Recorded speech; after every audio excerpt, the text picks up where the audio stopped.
২০২৬-২৭ অর্থবছরের প্রস্তাবিত বাজেটকে জীবনবান্ধব বাজেট আখ্যা দিয়ে প্রধানমন্ত্রী বলেন, সমাজের সব শ্রেণী-পেশার মানুষ এ বাজেট থেকে কিছুটা হলেও স্বস্তি পাবে। সংসদে বাজেটের উপর সাধারণ আলোচনায় তিনি জানান, সরকারের মূল লক্ষ্য বিনিয়োগ, উৎপাদন ও কর্মসংস্থান বৃদ্ধি করে অর্থনীতির চাকা আরও গতিশীল করা।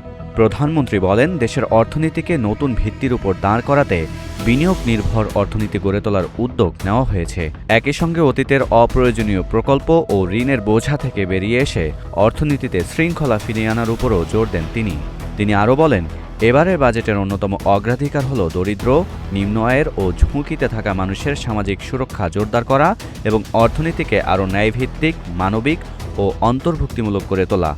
সরকারের প্রত্যাশা, এই বাজেটের মাধ্যমে অর্থনীতিতে গতি ফিরবে, বাড়বে বিনিয়োগ, কর্মসংস্থান আর সাধারণ মানুষের জীবনযাত্রায় আসবে স্বস্তি।